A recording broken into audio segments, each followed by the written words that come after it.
Fadi Live, là où s'écrit l'influence. Qui maîtrise les récits façonne l'avenir. Bienvenue dans Fadi Live, le podcast qui explore comment l'IA, l'influence, la géopolitique numérique et les médias redéfinissent les dynamiques de pouvoir. Je suis Fadila Brahimi. J'accompagne dirigeants et organisations à affirmer leur influence et à construire un leadership adapté aux enjeux numériques. Dans Fadi Live, nous décryptons les transformations du pouvoir à l'heure des IA, des algorithmes et de la guerre des récits. Experts, décideurs et citoyens confrontent leur vision en live. Et vous, où vous situez-vous dans ce monde en mutation ? Allez, abonnez-vous et rejoignez le débat.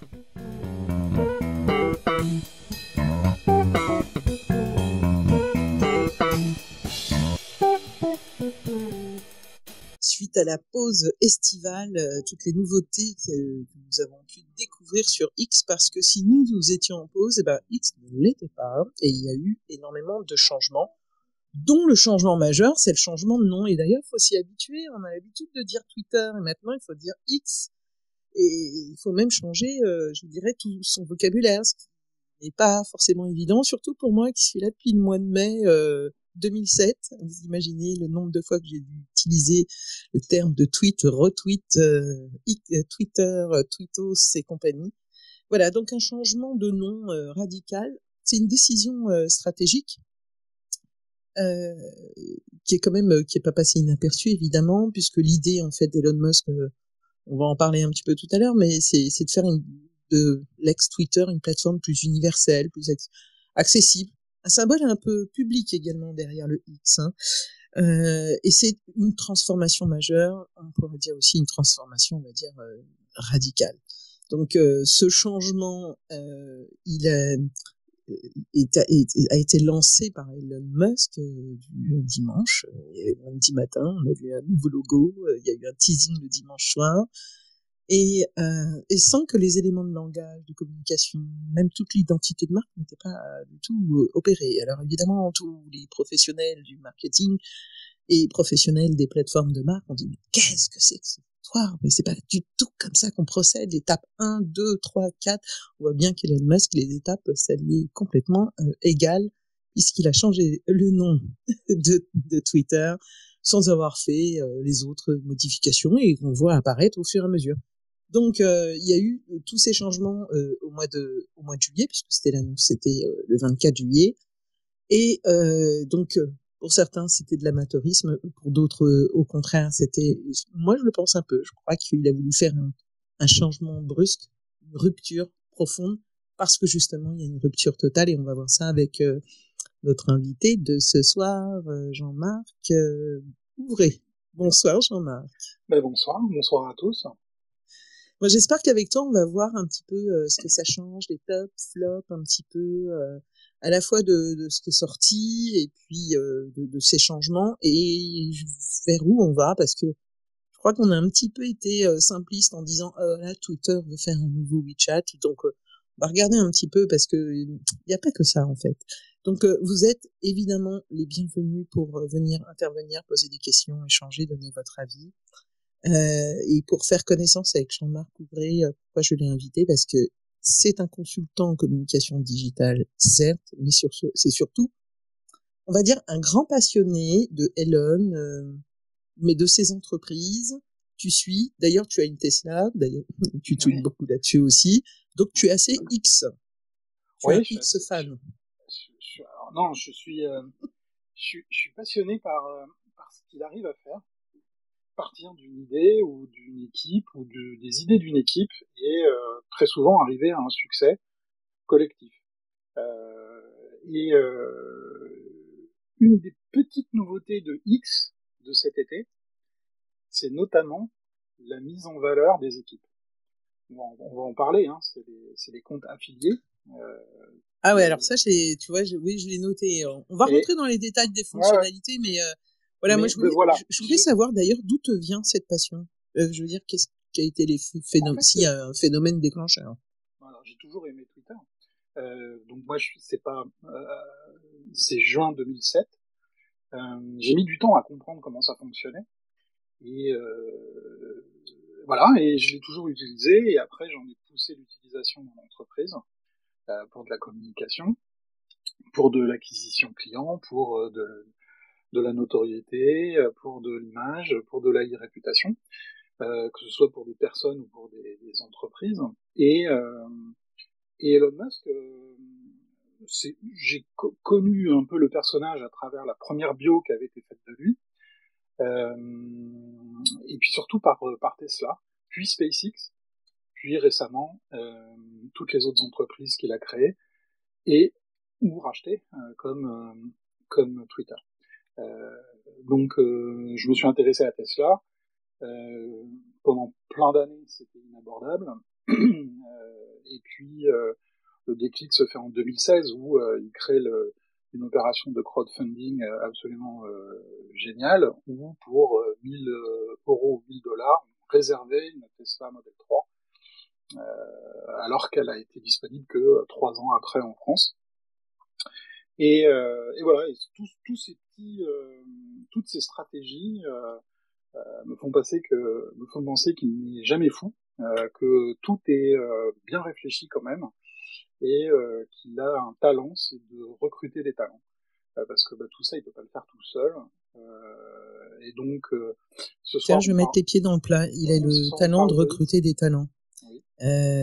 Dans ses équipes, quand on a vu ses équipes IA, on a vu que des hommes. Tu crois que c'était involontaire ou est-ce que tu penses que c'est quelqu'un qui pense pas forcément à créer des équipes dans la parité? Non, il y a une femme à la tête de ces 3 entreprises majeures, SpaceX, Tesla et qui est une présidente, et aujourd'hui Linda Yaccarino, CEO de X.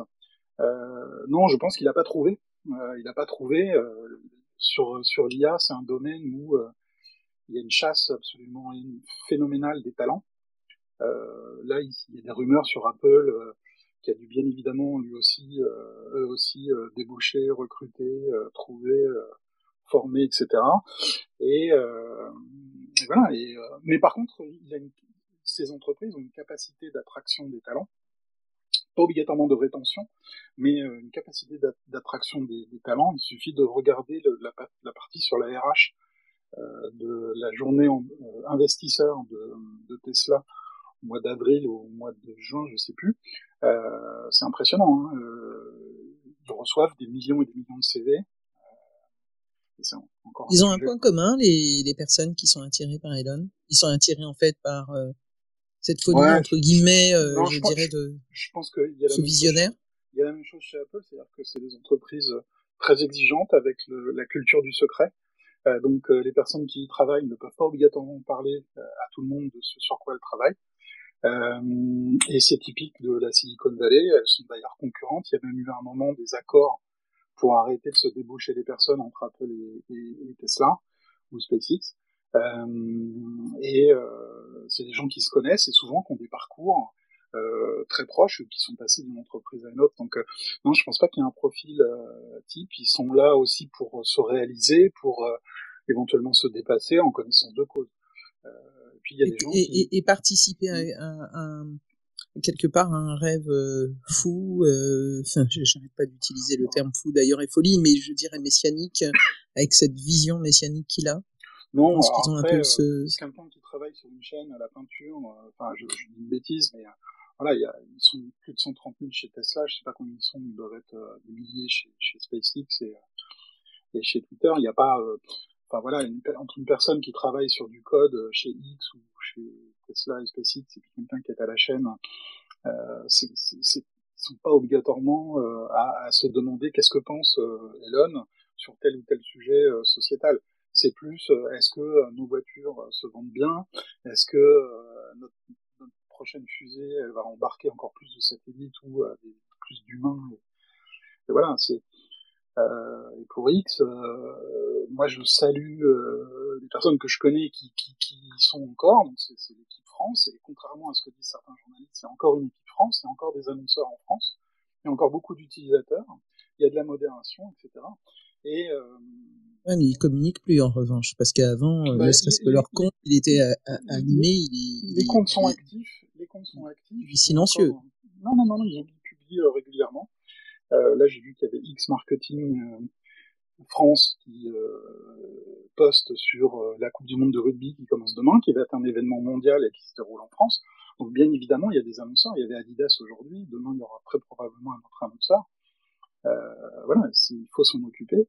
Et ceux qui restent, je pense, ont subi, faut bien le dire, une sorte de sélection. Elon Muskienne et sa garde rapprochée là, de 50-100 personnes issues de toutes ces entreprises. Parce que Twitter, il l'a récupéré, on en avait déjà parlé, il avait recruté personne chez Twitter. Donc il a fallu... Ouais, mais justement, alors, moi je me fais l'avocat du diable, j'espère que tu as bien compris, mais il a quand même licencié quand même beaucoup de monde, et par exemple, moi, Twitter France, que je connaissais assez bien, puisqu'on les rencontrait quand même régulièrement, ils avaient quand même une activité de communication, de RP, et puis avec une communication qui était aussi incarnée par Damien, évidemment qui est parti entre-temps, et puis depuis 2022, on n'entend plus X France. Alors peut-être que ça va changer. Bien sûr, je pense que ça fait partie d'une première phase où Elon passe en mode grand outsider. On peut mourir demain, on n'est pas rentable, etc. Il faut faire des coupes, il faut faire des choix qui n'ont jamais été faits par les précédents dirigeants, et transformer l'entreprise pour continuer à ce qu'elle soit attractive, c'est-à-dire que des gens aient envie d'utiliser X, envie d'aller chercher de l'information, envie d'en publier, envie de commenter, etc. Attirer des talents. Ils ont racheté une start-up qui leur fournit une des solutions dont on va parler ce soir. Il faut les intégrer, il faut les motiver, il faut que ça devienne un produit final. Et puis sortir autant de nouveautés, là les gens, il faut les motiver, c'est évident.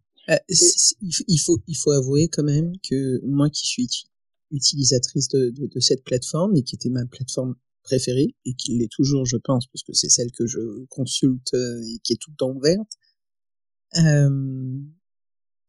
J'ai jamais vu autant de nouveautés en si peu de temps. Ça c'est ne serait-ce que, tu sais, par exemple, mes paramètres de confidentialité, auparavant j'y allais pas parce que je les avais paramétrés et puis que c'était bon.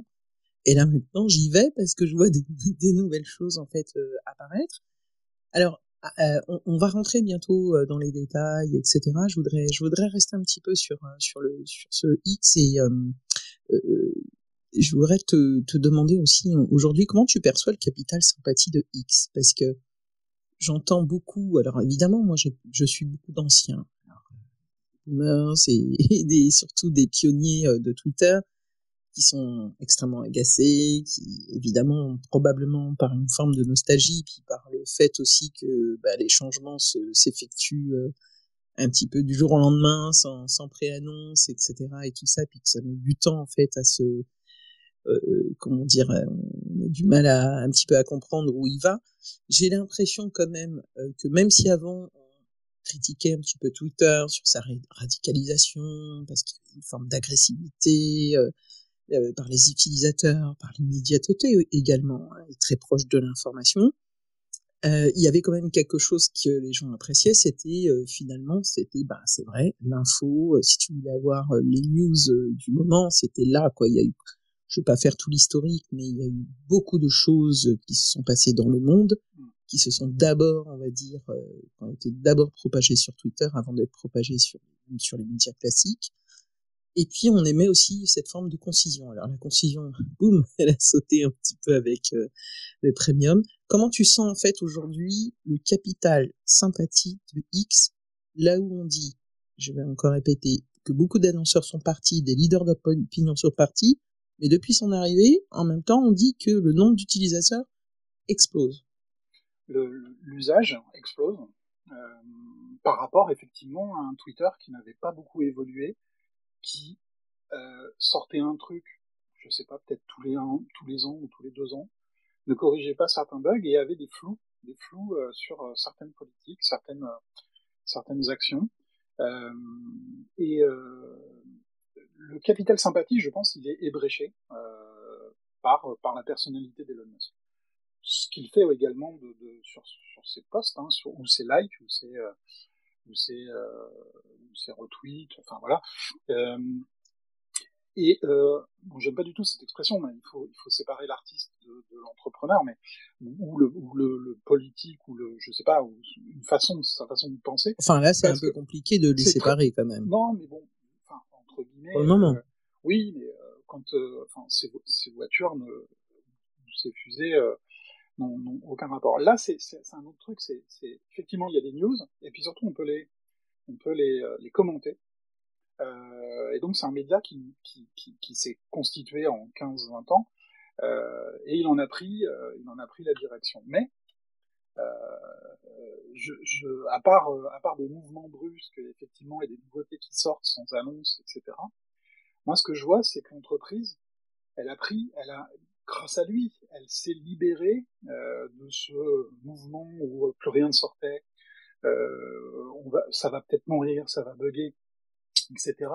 On sort des fonctionnalités, on corrige, on écoute, on va même dans les commentaires des tweets, des posts de Elon Musk pour compléter sa façon de penser. Sur le blocage de compte, c'est un responsable produit qui va de son compte et de ses commentaires pour affiner l'idée qu'il pourrait y avoir derrière, enlever le blocage de compte pour augmenter la puissance du masquage, par exemple.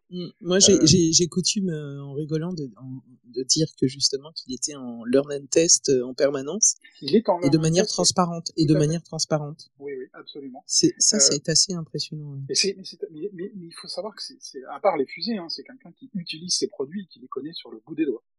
On ne peut pas lui faire dire une erreur sur les voitures Tesla. Il connaît chaque version, il connaît les failles, il connaît les avantages, il connaît probablement le prix des pièces, etc. Parce qu'il arrive à se mixer avec les équipes et à fusionner avec les équipes. Et à nouveau, hein, X ou les fusées ou les voitures, ça ne peut pas se faire sans des équipes soudées et qui travaillent ensemble, etc. Okay. Et moi, je pense que c'est ça. C'est-à-dire qu'il a réussi à leur donner la confiance à sortir des produits, même si c'est un peu pas bien fini ou correctif, comme les community notes, qui étaient dans les cartons, etc. Et là, maintenant, c'est devenu vraiment quelque chose de très, très important et qui s'auto-corrige. Alors, on va revenir sur X en particulier, et par rapport à ce que tu disais au niveau des équipes, on a un commentaire de Maxime Weber qui dit « Je pense qu'on a envie de suivre les gens qui veulent changer le monde, sans pour autant être fan absolu d'Elon Musk, même, et certains de ses choix. » Alors, on pourrait parler très longtemps du choix du nom de X. S'il y en a qui veulent revenir sur le sujet, on peut tout à fait le faire. En sachant que on voit bien qu'en fait il a quand même fait un acte assez particulier, là où je dirais tous les experts de marketing diraient il faut capitaliser, enfin c'était un capital immatériel Twitter. Il y avait un langage qui était approprié, je veux dire même ceux qui n'utilisaient pas Twitter, tu disais un tweet, les gens savaient ce que c'était, un tweetos, enfin il y avait des éléments de langage, etc. Enfin c'était une marque qui était très très forte. Et il a mis un coup de balai comme ça en choisissant finalement la lettre X. Alors c'est quelque chose qui le suit depuis son enfance et même dans toutes ses créations, puisque X.com c'était aussi le nom au départ de PayPal. Donc il y a toute une historique personnelle, mais ce qui est surtout important, c'était par le X, il rend la marque en fait universelle finalement. Par cette lettre, on va dire, un caractère qui est complètement Unicode. Mais par contre, ce que j'ai remarqué, et je voulais avoir ton avis aussi là-dessus, et vous êtes évidemment invité, si vous le souhaitez, à venir intervenir dans notre discussion. Hein. L'idée, c'est qu'on puisse aussi échanger. J'aimerais bien avoir aussi vos avis. Alors, il y a beaucoup de gens qui disent aujourd'hui, s'il a changé X, c'est parce qu'il veut changer radicalement, en fait, l'ADN, on va dire, quelque part de cette plateforme. Pour le rappel, Twitter faisait partie de la famille de ce qu'on appelait les microblogging. Bon, ils étaient tout seuls dans leur catégorie, enfin, en tout cas, leader dans la catégorie du microblogging et que aujourd'hui beaucoup ont dit dans sa vision, ce qu'il veut faire, c'est un WeChat.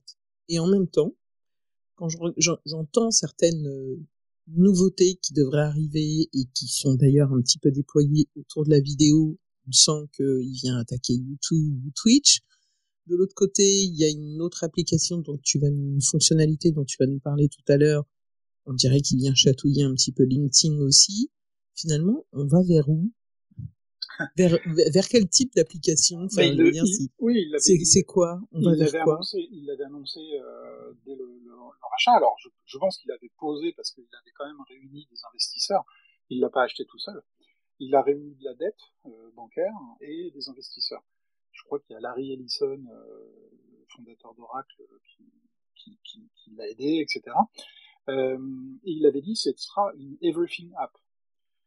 Et le point d'entrée, c'est l'info. L'info, les conversations, l'enrichissement de l'info par les citoyens, voilà. Et on y va pour s'informer, pour participer à l'information, pour commenter, pour voilà, s'instruire. Et peut-être qu'on fera d'autres choses. Moi, j'ai toujours regretté effectivement de demander les numéros de téléphone dans un BM à des personnes que j'aime bien pour les appeler. Là, s'ils nous rajoutent un bouton call sans avoir à demander le numéro de téléphone, on bypass le RGPD, on arrive directement dans l'iPhone ou finalement, ce que tu peux faire, notamment avec, pardonne-moi, avec Messenger. Bien sûr, bien sûr. C'est-à-dire, sur Facebook, dès que t'es connecté avec quelqu'un, tu peux l'appeler alors que t'as pas son numéro. Pas en mobile. Facebook a séparé parce que le code était devenu trop important. Et puis, il s'est dit, tiens, je vais créer une autre régie aussi pour annoncer dans Messenger. Sur Facebook, en mobile, il faut avoir l'appli Messenger pour faire ses messages privés et appeler quelqu'un. Et ça pose problème sur certains téléphones dans certains pays parce qu'il n'y a pas assez de place, les personnes n'ont pas non plus le dernier iPhone 128 Go pour communiquer. Les briefing apps, je pense, ça va être quelque chose autour de l'info et peut-être. Alors on va traduire quand même parce que les personnes des fois qui. Everything apps, ça veut dire une app qui fait tout, quoi, qui peut tout faire. Ouais, mais alors par contre, si je reprends les propos de Linda Yaccarino, elle dit un marché mondial pour les idées, les biens, les services et les opportunités. C'est quand même alors, il y a très longtemps métaphysique. Il y a très longtemps sur mobile, on pouvait rajouter sa carte bancaire dans Twitter. Ça a jamais servi. Peut-être aux États-Unis, une expérimentation, etc. Mais quand on voit, et je crois qu'il a répondu une fois, la pub sur Twitter, on n'arrive à rien vendre, alors sur Instagram, on arrive à vendre. S'il arrive à faire de la pub où il y a un bouton buy, il aura compris. Il y a... à la Pinterest je ne sais pas, mais en tout cas, il y a Instagram Shopping, où on est obligé de décrocher, d'aller sur un site, puis après de se créer un compte, puis après de mettre son moyen de paiement, etc. On est à 8 clics. Ça, s'il résout le problème, je vois un casque sympa pour mon iPhone, pouf, je fais buy, et c'est directement pris sur mon compte X parce qu'ils ont ma carte bancaire. Et voilà, ils auront compris, ils auront fait de la pub qui vend. Donc peut-être que ça servira à ça, peut-être que ça servira à acheter de la crypto et s'échanger de l'argent entre Xos ou Twittos, enfin je sais pas comment, ou X utilisateurs, je ne sais pas, mais en tout cas ils sont en train d'obtenir des agréments pour faire des paiements, des transferts d'argent, État par État aux États-Unis. Et ça, alors justement, c'est marrant ce que tu dis parce que je crois qu'en Europe, ça va être risque d'avoir des problèmes en Europe. On ne pourra pas tout faire sur la même plateforme. Bien sûr. C'est bien ça, hein. Ouais, alors que pour le moment, toutes les nouveautés, elles sortent pour tout le monde en même temps. Et ça, c'est une grande différence par rapport au Twitter d'avant. À Twitter d'avant, il y avait les trucs, c'était d'abord aux États-Unis, puis après c'était pays par pays. C'est vrai. Les community notes. C'est pour ça que tout à l'heure, je parlais presque de teasing d'une certaine manière, parce qu'en fait, nous, on apprenait qu'il y avait des nouveautés aux États-Unis et on attendait, en général, il y avait un décalage de 3 mois à peu près pour que ça arrive en France.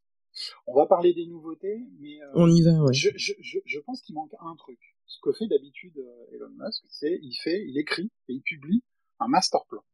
Un master plan où il dit en 4 bullet points et un petit peu plus de texte ce qu'il compte faire dans les prochaines années pour l'entreprise. Donc il l'avait fait et il le présente d'ordinaire à des investisseurs, aux utilisateurs, aux clients. Et ça, c'est peut-être ce qui manque. C'est une présentation, alors en binôme avec la CEO, Linda, parce que il y a des choses pour les annonceurs, il y a des choses pour les utilisateurs. Et pour revenir tout à l'heure sur le capital confiance, etc., je pense que tout autour de nous, on avait surtout des utilisateurs, on va dire, gratuits, c'est-à-dire qui utilisaient le Twitter comme tout le monde, hein, c'est-à-dire, bah voilà, je peux publier, je peux me créer un compte, je peux lire des trucs, je peux m'abonner, tout est gratuit, mais il y a tout un pan qui faisait vivre en partie Twitter, plus les marchés financiers, où ils avaient levé de l'argent, c'est la publicité. Et là, ce que je vois, c'est qu'ils commencent pas simplement à ressonner la porte d'annonceurs qui sont partis, mais en prendre de nouveaux. On voit des publicités passer de YouTube à Twitter, on voit passer des publicités de LinkedIn à X, pardon. Et je pense que ils sont repartis à créer des produits, on va en parler, des services pour notamment les annonceurs, parce que il suffit pas de dire revenez, on est sympa, on fait un peu plus de modération. Mais bien, vous allez pouvoir toucher plus de personnes. On a des produits qui sont plus intéressants, notamment pour les utilisateurs. Ok. Ben écoute, je te remercie.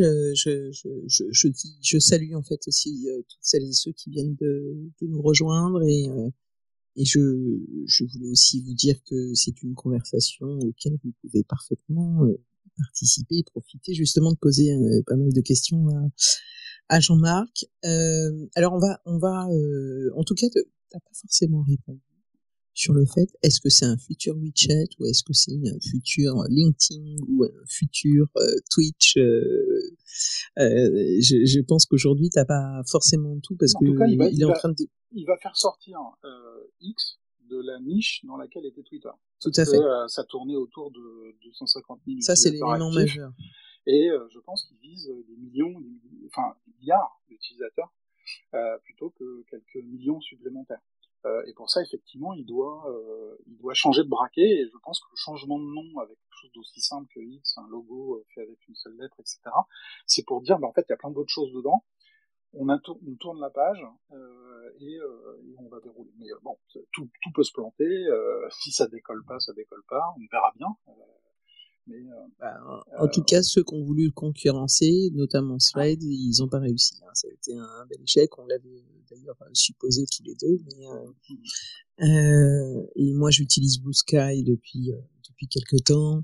C'est très sympa. On a l'impression de retrouver le Twitter de 2008-2009, mais bon, je pense que ça va pas décoller non plus pour autant. Alors, on y va avec toutes les nouveautés parce que cet été, il y en a pas mal de choses. Il y en a pas mal de choses qui sont sorties. Et je pense qu'il y a des personnes là qui sont intéressées justement pour faire un petit peu cette update. Alors, on commence par les. On va peut-être commencer par les flops. Comme ça, on termine par les tops. Ça te va ou pas? Oui, Dire qu'il n'y a pas beaucoup de flops. Si, non, je voulais commencer par les flops parce que j'ai envie de déconstruire. Je vais m'expliquer. Aujourd'hui, il y a beaucoup de personnes, par exemple, qui arrêtent pas de parler du shadowban, qui sont persuadés que... alors, c'est pas qu'ils sont persuadés, ils ont raison, le shadowban existe, d'accord? Existait. Mais sauf que pour nous, maintenant, il y a le DSA qui vient s'en mêler, et donc ça va un petit peu changer les choses. Mais dans tous les cas, moi, j'ai participé à des conversations récemment où des personnes étaient persuadées d'avoir perdu de la visibilité, des vues, etc., et qu'ils étaient shadowban. Qu'est-ce que tu dirais là-dessus? Vrai, pas vrai? Oui, vrai, potentiellement vrai. Après, donc c'est un travail de fond où il publie à la fois l'algorithme Voilà, tout l'algorithme ou le code, hein, même d'ailleurs, est open source maintenant des timelines et de comment sont affichés ou comment est calculée la performance des comptes ou des posts. Et en même temps, il y a une lutte contre le spam, contre les bots, contre les comptes qui abusent de l'API ou de l'usage web ou mobile de X.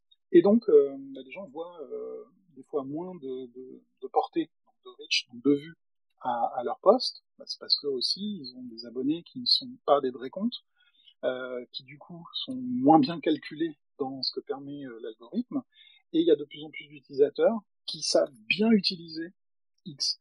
Il y a eu tout le débat sur les comptes qui reprenaient des news et qui les retravaillaient et qui du coup avaient plus de visibilité que les médias qui avaient sorti les informations ou les articles.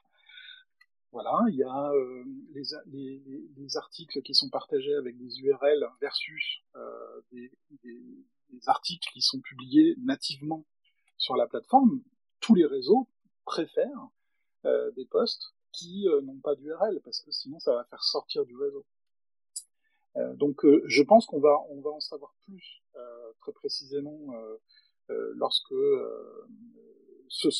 nouveau code va être publié, et notamment je crois qu'il s'était engagé à ce que l'utilisateur sache en quoi il est pénalisé. On sait qu'il y a des effets de modération, il s'est des blocages. engagé, mais il est obligé. Hein, voilà, c'est le voilà. DSA aussi, Voilà. qui lui impose d'informer l'utilisateur si à un moment donné il a subi une certaine, on va dire, punition, on va dire, quelque part, et d'être informé de la raison. Parce qu'aujourd'hui, il y a des personnes qui sont shadowban, font le test sur une autre application pour savoir, et donc pour info, certaines personnes, ça a duré 2 mois, hein, c'est-à-dire que pendant 2 mois, quand on les recherchait sur Twitter, on les retrouvait pas, voilà, donc ils perdaient en fait de la visibilité, et c'était souvent lié parce que quelque part en fait à ce phénomène de modération, c'est-à-dire que quand on cumule pas mal de signalements, et bien même si les signalements comment dire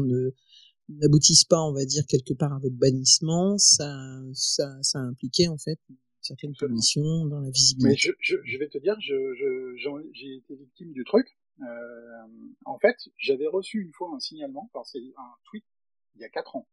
T'imagines, précédente Coupe du Monde, j'ai utilisé un bout de vidéo dont je n'avais pas les droits, et j'avais reçu un signalement qui me disait vous n'avez pas les droits sur cette vidéo, supprimez le tweet, etc. Je m'en fous, je suis passé outre. Et puis j'ai voulu activer les fonctions pour professionnels, juste pour marquer ma profession sur mon compte. Tu sais, c'est un petit et ça m'était bloqué. Et j'ai demandé au support pourquoi. Ils m'ont dit écoutez, enfin je sais plus la réponse, la formulation, mais en gros vous devriez savoir pourquoi. Vous avez mis des tweets problématiques. Bon, je fais une recherche sur signalement et j'ai trouvé le vieux mail il y a 4 ans. J'ai supprimé le tweet, pouf, la fonction s'est activée. Donc effectivement, les signalements, les blocages, c'est pas anodin. On est toujours responsable de ce qu'on écrit ou ce qu'on fait. Et alors on peut faire appel. Hein. Moi, du coup, j'ai fait appel une fois que j'avais supprimé le truc, mais ça m'a activé la fonctionnalité. Donc effectivement, toute cette partie-là. Alors il y a ceux qui ont retrouvé leur compte qui avaient été bloqués, bannis, mais qui refont des bêtises. Hein. Donc il y a des comptes qui redisparaissent. Hein. La modération, elle agit. Oui, alors justement, toujours là-dedans, hein, je fais un peu mes côtés flop, mais c'est aussi pour un petit peu avoir des explications. Puis c'est la partie modération.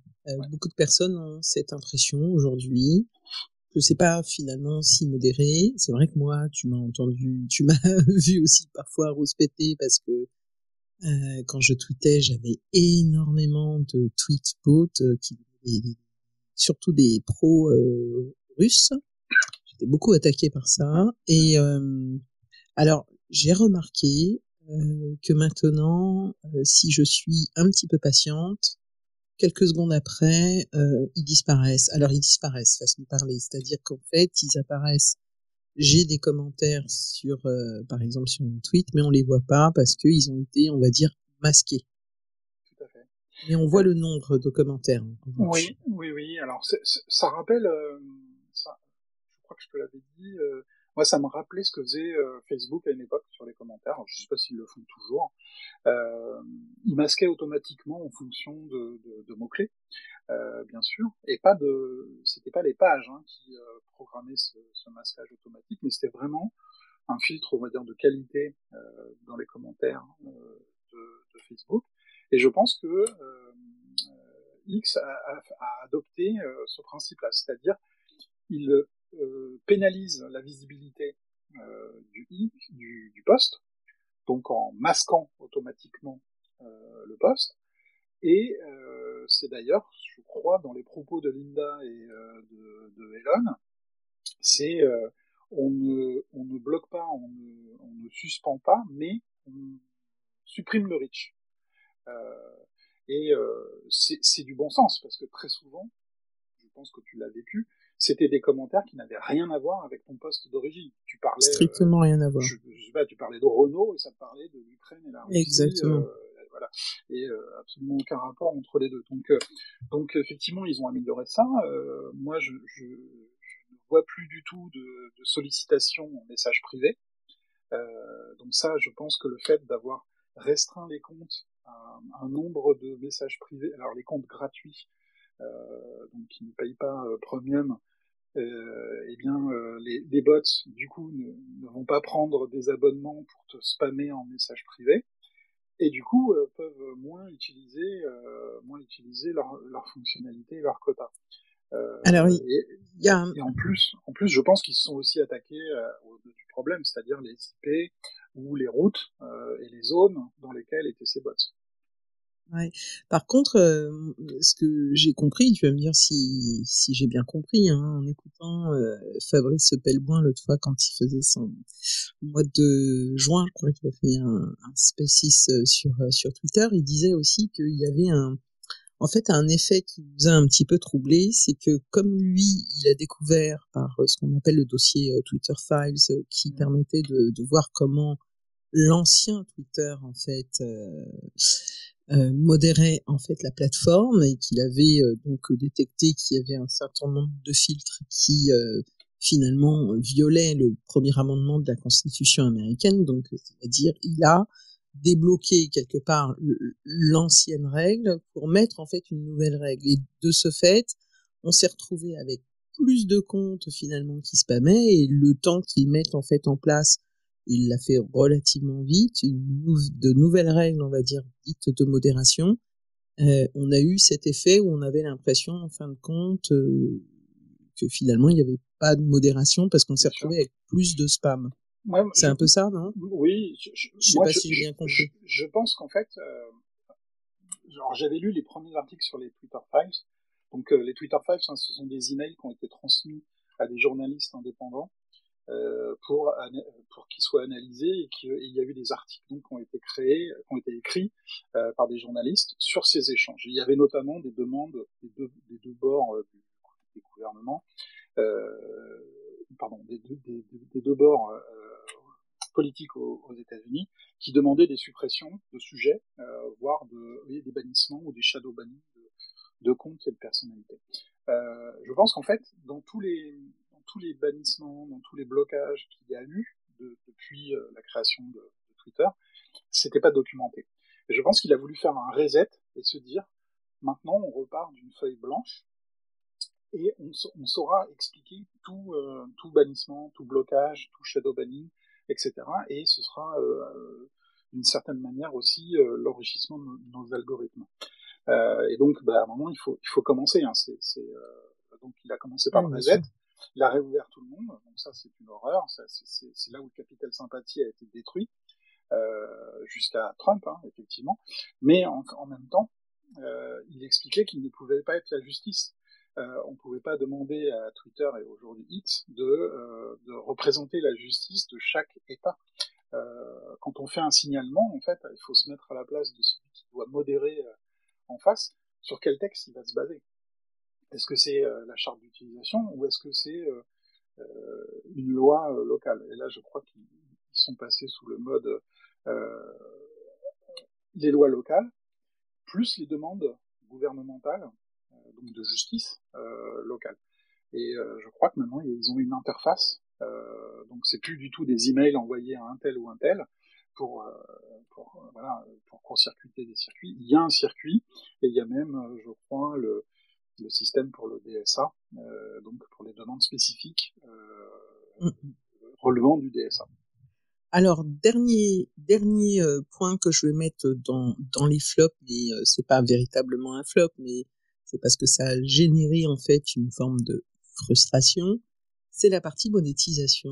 Alors aujourd'hui, il y a 2 systèmes dans la monétisation. Il y a la souscription, c'est-à-dire le fait de pouvoir s'abonner en fait à un compte pour bénéficier, on va dire, de contenu additionnel. Par exemple, je payerai 5 euros par mois à X pour lire des posts spécifiques de toi qui m'arriveraient et qui je ne pourrais commenter que parce que je suis aussi un abonné, donc j'aurais souscrit un abonnement spécifique à ton compte. Ok, donc ça c'est la souscription. Et l'autre c'est le partage de revenus publicitaires. Donc c'est de pouvoir en fait percevoir en fait comment dire une rémunération, on va dire, en fonction de mon nombre d'impressions. Nombre d'impressions, on rappelle que les impressions, c'est le nombre de fois où votre contenu, votre tweet, alors c'est plus un tweet, ça s'appelle un post, serait donc vu. Peu importe s'il a été vu d'ailleurs, les impressions d'ailleurs c'est assez troublant parce que ça peut être la même personne qui a vu plusieurs fois en fait le même contenu et des personnes qui n'ont pas forcément cliqué pour voir, pour tout lire. Mais peu importe, il y a beaucoup, je crois, de Français qui sont un peu tombés de leur armoire en découvrant que finalement il fallait quand même faire des milliards d'impressions pour percevoir en fait une somme, on va dire, raisonnable. Parce qu'on a vu. Et ce qui montre aussi la dynamique de la plateforme, même en France. J'étais en Espagne cet été et c'est la même chose. C'est très étonnant. Alors, on peut effectivement qualifier ça de flop, je pense, sur la partie souscription. Parce que je vois pas beaucoup de comptes en parler, je vois pas beaucoup de comptes se vanter d'avoir beaucoup de souscriptions, etc. Et j'en ai vu un très spécialisé où je vais m'abonner parce que ça parle vraiment de sujets financiers qui m'intéressent par ailleurs. Et voilà. Mais je pense que ça peut être un très très beau modèle de rémunération de créateur de contenu, puisqu'à l'intérieur d'un post, on peut avoir une vidéo, on peut avoir. Mais ça paraît quasiment impossible pour nous les Français parce que quand on voit par exemple le compte Alerte Info qui s'est vanté d'avoir de percevoir 6 000 euros, il ne savait pas peut-être en fait à ce moment-là que c'était par rapport en fait à 6 mois d'activité. Je parlais de souscription. Excuse-moi. Excuse-moi, oui, tu as raison. Parce que par ailleurs, il y a OnlyFans, Mime, etc., où des gens vendent du contenu plutôt, plutôt très personnel et ça pourrait éventuellement. Surtout pour le contenu pornographique. Voilà, tu penses qu'il viendrait faire un chatouiller ça permettrait de mettre un modèle économique, de mettre un filtre, parce qu'il faut du coup une carte bancaire, il faut un compte Blue, etc. pour souscrire, et donc de nettoyer un petit peu X de contenu pirate, porno, qui pollue, et qui pourrait faire ce qui a été fait sur les autres plateformes, c'est-à-dire faire un vrai modèle économique à des vrais créateurs de contenu. Alors, il n'y a pas que ça, heureusement, mais moi, par exemple, j'ai envie de faire des vidéos autour de l'automobile, etc. Là, j'ai fait plutôt des photos. Je me disais, mais pourquoi pas? Voilà, c'est un joli principe.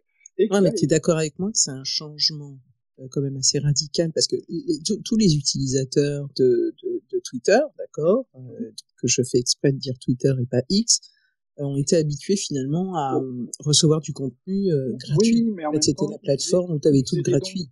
Ils faisaient des dons et puis ils s'abonnent aussi sur YouTube et la même chose sur Twitch.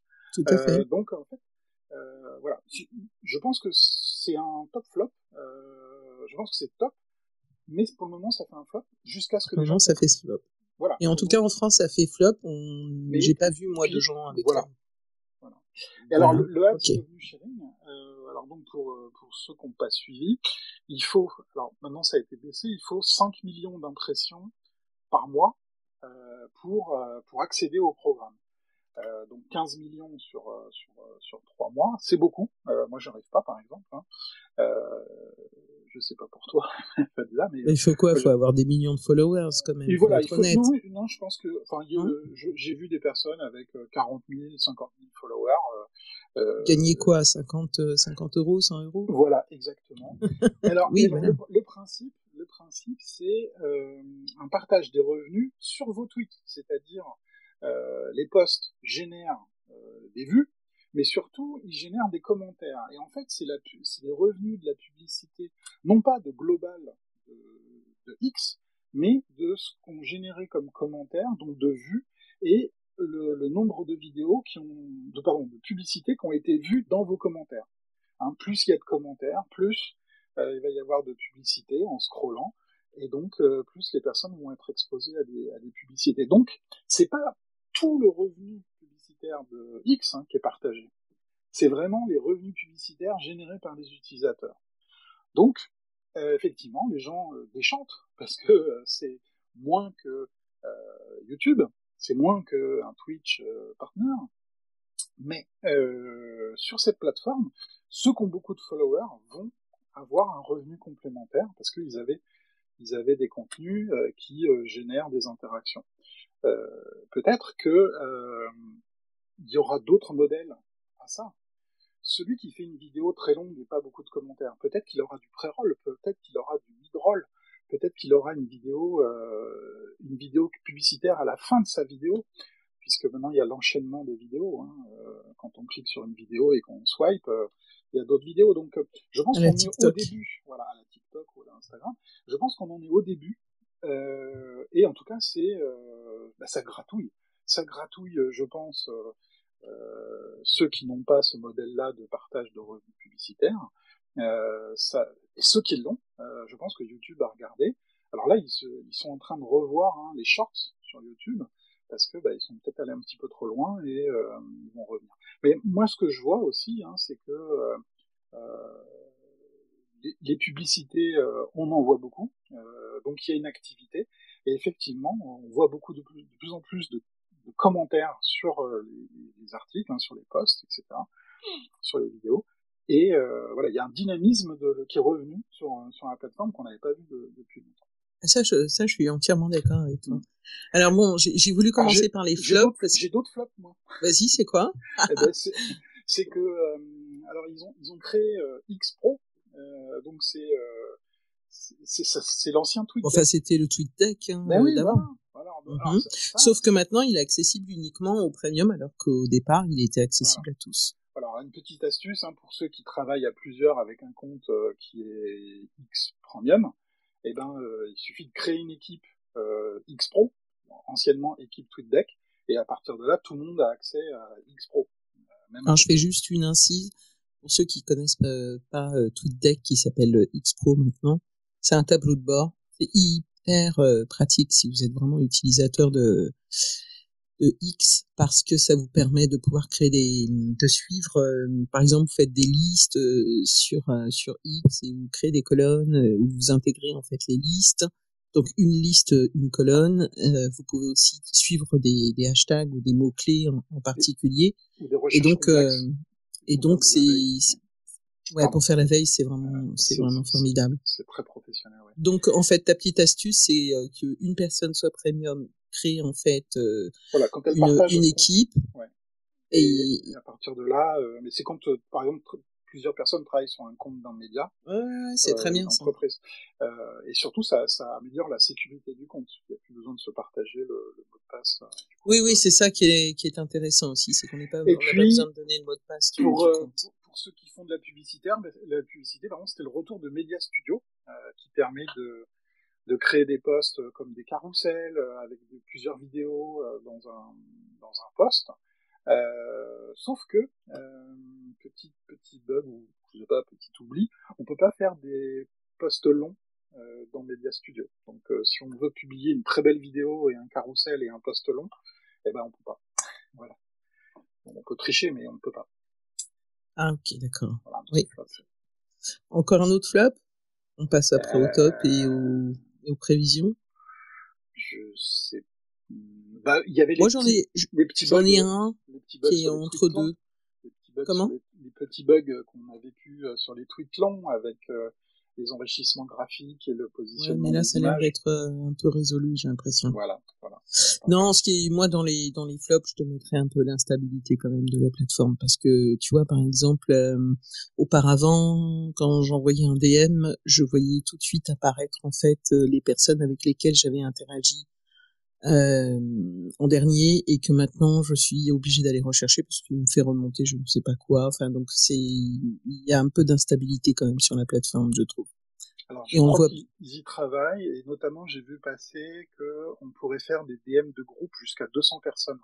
Donc là, on est à la limite de la mailing list ou du petit forum, Ouais, quoi. mais c'est pas de cela dont je te parlais parce qu'auparavant effectivement on pouvait faire des DM à 50 personnes, mais moi d'abord je trouvais pas ça extraordinaire parce que c'est une bonne façon également de faire du spam, mais c'était surtout quand tu recherchais des personnes, Oui. que ce soit par DM ou dans ton moteur de recherche. La plateforme avait mémorisé, si tu veux, d'une certaine manière, dès que tu tapais 2, 3 lettres, il te faisait remonter les dernières personnes avec lesquelles tu avais interagi, donc ça te facilitait les recherches. Et aujourd'hui, voilà, tu as ce type de bug, tu as des bugs aussi sur Xspace où c'est pas je pourrais t'en parler, Xspace, il y a beaucoup de choses à dire, mais il y a des fois, il y a des personnes qui n'entendent pas, en fait, ce qu'on dit, on est obligé de les descendre en auditeur pour qu'ils remontent, etc. Donc, il y a des petits problèmes comme ça d'instabilité, tu vois, au niveau de la plateforme qu'on ressent, qu'on ne ressentait pas auparavant. Voilà. Donc, voilà, ça c'est dans les flops. Dernier point, je sais pas si je vais mettre ça dans les tops ou dans les flops, hein, évidemment, je rappelle, vous êtes les bienvenus pour vous échanger avec nous, surtout qu'on va parler aussi des choses qui sont en cours. Toute la partie, en fait, guerre de la presse, tiens. Est-ce que tu mettrais ça dans les tops ou dans les flops? Le fait que, par exemple, Elon Musk a annoncé que la presse, d'abord, il va pénaliser, tout comme le fait d'ailleurs LinkedIn et Facebook, le fait de mettre un lien externe. Donc c'est pour ça qu'il y a beaucoup de personnes aujourd'hui, quand ils publient leur veille, ils vous font un tweet avec un texte, avec une image, et qu'ensuite ils vous mettent en commentaire l'URL. C'est pour ne pas pénaliser en fait la visibilité de leur post initial. Mais c'est surtout que Elon Musk a annoncé que que la presse ne pourra plus publier, on va dire, les URL directement. Qu'on ne verrait plus les URL, on verrait les images. Voilà, c'est ça. Alors, je pense que c'est en cours et c'est une. Alors, ça peut Mais être c'est en naïf. top ou en flop?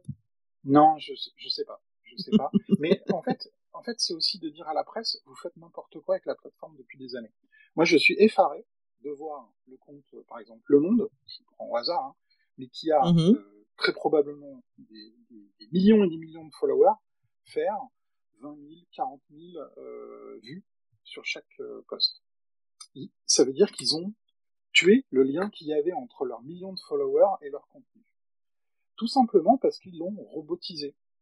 La plupart des CMS, donc des outils de gestion de contenu, publient automatiquement c'est pas un humain qui publie sur la plateforme et qui ils ont du coup automatisé. réécrit, c'est automatisé et pour preuve, le post est une réplique du titre et de la description, donc le sous-titre, Oui, du bandeau. Du bandeau. Donc en fait, les gens voient une sorte de copier-coller et aucun enrichissement. Et puis surtout, ils cliquent et ils ont un paywall dans 90% des cas. Tout à fait. D'ailleurs, c'est donc, pas le bandeau, on appelle ça le chapeau. Le chapeau, et c'est d'ailleurs pour cela qu'il y a quand même, on l'a vu d'ailleurs durant les émeutes, une flopée de comptes comme Média, je crois, je sais plus, c'est le Média Avenir, Alerte Info, etc.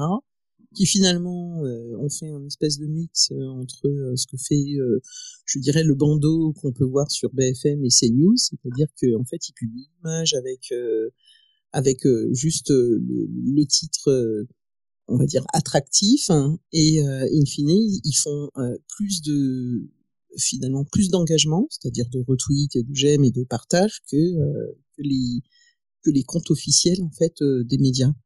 Ouais. Oui, alors ils utilisent la plateforme avec tout son potentiel. mais pour moi, alors ils franchissent une ligne, hein, c'est qu'ils volent le contenu. Prendre une photo sur un site qu'on ne paye pas et la publier en natif, pour moi c'est du vol. Et au-delà de ça, hein, ils réécrivent une partie de l'article, ou c'est un copier-coller, et puis de temps en temps ils mettent l'URL en commentaire, comme font aussi pas mal de gens. Ils commencent à le faire, mais au début ils le faisaient pas. Hein. Voilà.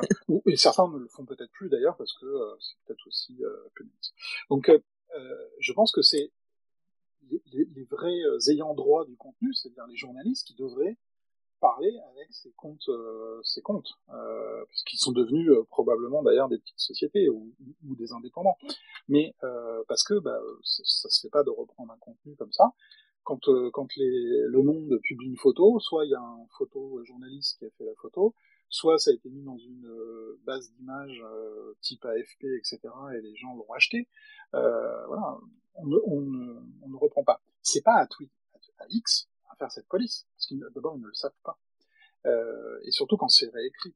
Donc moi je pense que le message, c'est certainement aux médias aujourd'hui de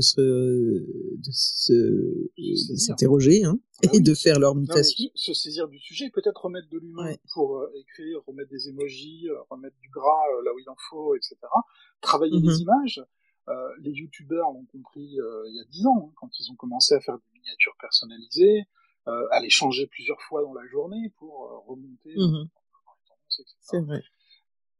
Là, on voit des comptes BFM Business que j'aime beaucoup publier 3-4 fois le même post. C'est pas parce qu'il a pas marché à 8h qu'il va marcher à midi. Il faut varier le texte et donner un petit peu plus à lire nativement. Je pense que c'est un des messages de X à la presse, c'est utiliser le potentiel de la plateforme, et je pense que les équipes pro avec la presse, au-delà de on vous redonne les coches dorées, etc., c'est utiliser, venez apporter vos infos payantes et gratuites, et construisons ensemble le prochain X News avec des abonnements, du paywall intégré, mais nativement. Pas on sort et pas on va se prendre 45 pubs, 78 trackers et un message pour les cookies et installer l'appli, etc. Les gens n'ont plus envie de ça, je pense. Hein. Ouais.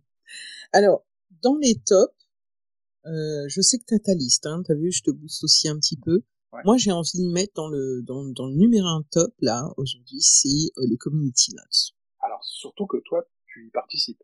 Oui. Moi, je fais que évaluer ce qui est produit par la communauté. Et ce que je tiens juste à préciser, pour les journalistes qui radotent, ce sont des notes de communauté. C'est pas Twitter qui écrit, X qui écrit des notes. Hein. C'est bien des communautés, de personnes indépendantes, agnostiques, qui vont pas faire jouer leur croyance ou leur bord politique pour apporter des contextes au poste. Est-ce qu'il y a des personnes ici là qui nous écoutent, qui participent aux community notes et qui veulent en parler là, ou qui ont vu? Vous avez des questions, n'hésitez pas. Hein. Je rappelle pour celles et ceux qui connaissent pas community notes, là où c'est vraiment très très intéressant, c'est que c'est certainement un petit peu d'inspiration Wikipédia, mais avec un effet beaucoup plus rapide, je trouve.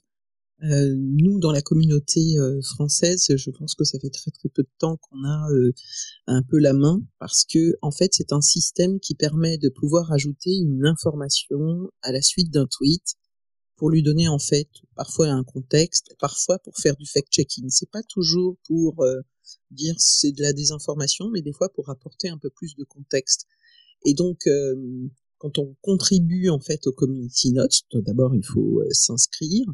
On passe une phase d'abord d'évaluation. Et cette phase d'évaluation, on nous propose en fait un certain nombre de notes qui ont été écrites par des membres de la communauté, et on doit pouvoir les évaluer, à savoir si elles sont utiles, partiellement utiles ou non utiles, avec un certain nombre je dirais de paramètres, d'indicateurs qui sont de l'ordre de est-ce que c'est compréhensif? Est-ce que c'est de l'ordre de l'opinion? Est-ce que ça apporte en fait du contexte? Donc il y a vraiment plusieurs cases à cocher et de ce fait, apparemment en fait, pardonnez-moi. Moi donc j'ai participé à cette phase d'évaluation et quand j'ai eu plusieurs de mes évaluations que j'ai jugées utiles, qui ont été validées par la communauté comme étant utiles majoritairement, donc publiées et partagées au grand nombre, j'ai eu le droit en fait à éditer moi-même aussi des community notes. Donc il y a quand même des phases, il y a cette phase d'évaluation et puis ensuite il y a une évaluation qui est faite par l'ensemble de la communauté. Je trouve que c'est un système plutôt intéressant parce que c'est pas simplement pour pouvoir, je disais encore une fois, faire du fact-checking. Des fois, ça apporte en fait des informations supplémentaires. Bon, alors par contre, je vous avoue que je commence à bien voir aussi qu'il y a des guerres de communautés qui commencent à se mettre en place, surtout d'un côté politique. On le voit. Ceci étant, c'est la force de la communauté qui va donner, on va dire, de la qualité en fait à ces productions-là. Et la dernière fois, je peux participer aussi à un e-space où il y a des personnes qui disaient, mais finalement, les participants aux community notes, est-ce qu'ils vont pas remplacer entre guillemets les journalistes qui font du fact-checking? Alors bon, moi, j'ai pas envie de répondre de manière assez radicale. Je pense que c'est assez complémentaire. Voilà, donc moi en tout cas, je trouve que ça c'est vraiment quelque chose qui a été donc développé sur Twitter, qui est sur X, pardonnez-moi. Je trouve que ça c'est vraiment une des plus belles fonctions qui a été développée ces derniers mois. Voilà.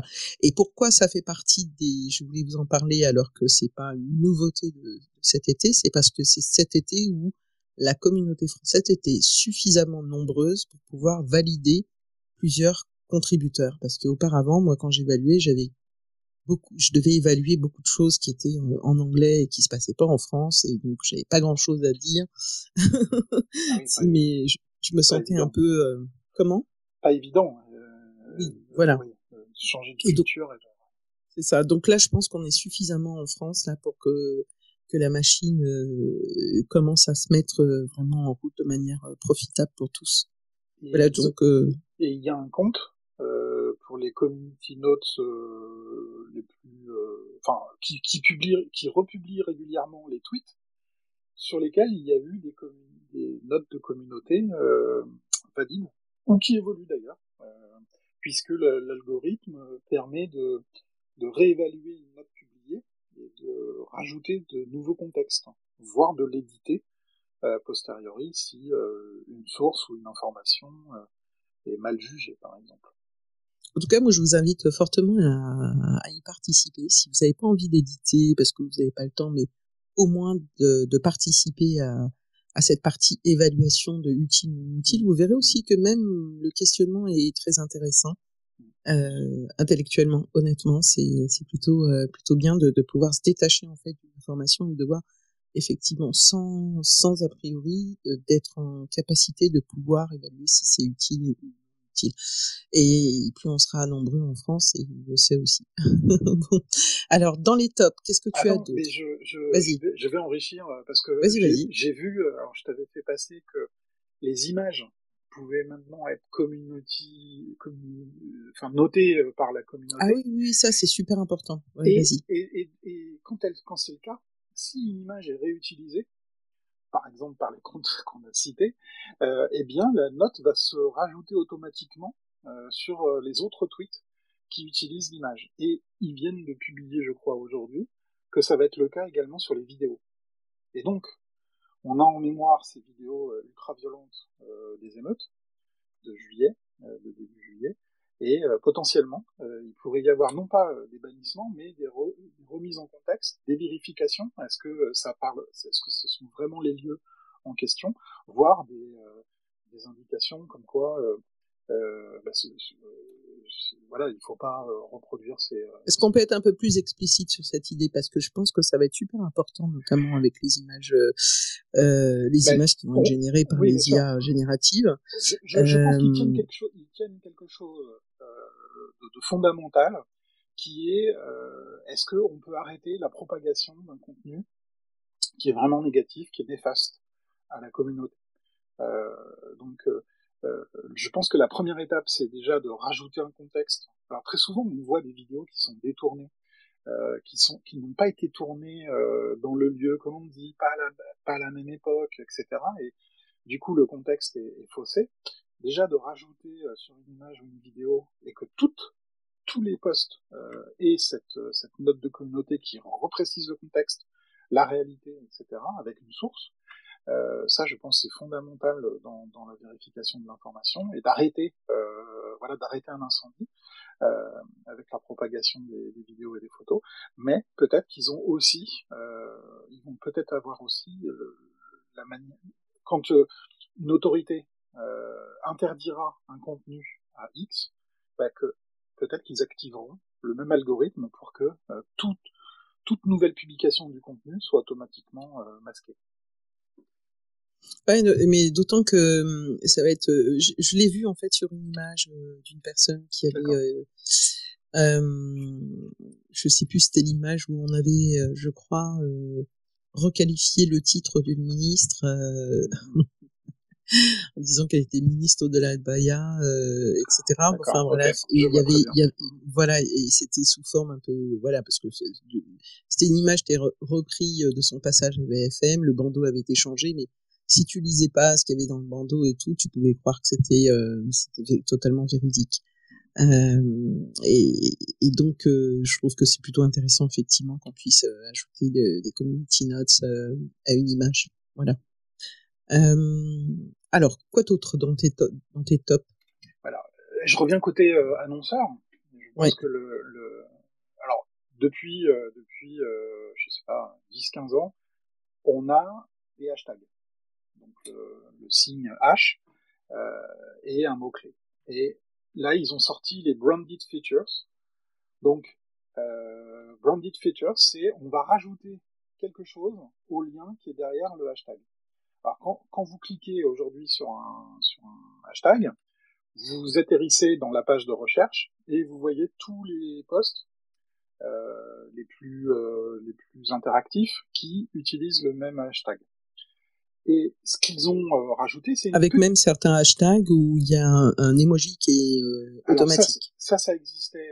Ça a toujours existé. Ça a toujours existé. Enfin, ça a toujours existé. Ça je sais pas, peut-être 4 ans. En payant, un annonceur peut mettre son petit emoji juste à côté d'un hashtag qu'il choisit, et c'est pendant une certaine période de temps, très souvent lié à une campagne, donc branded. Et là, il rajoute une petite animation avec cet emoji ou votre logo ou un visuel.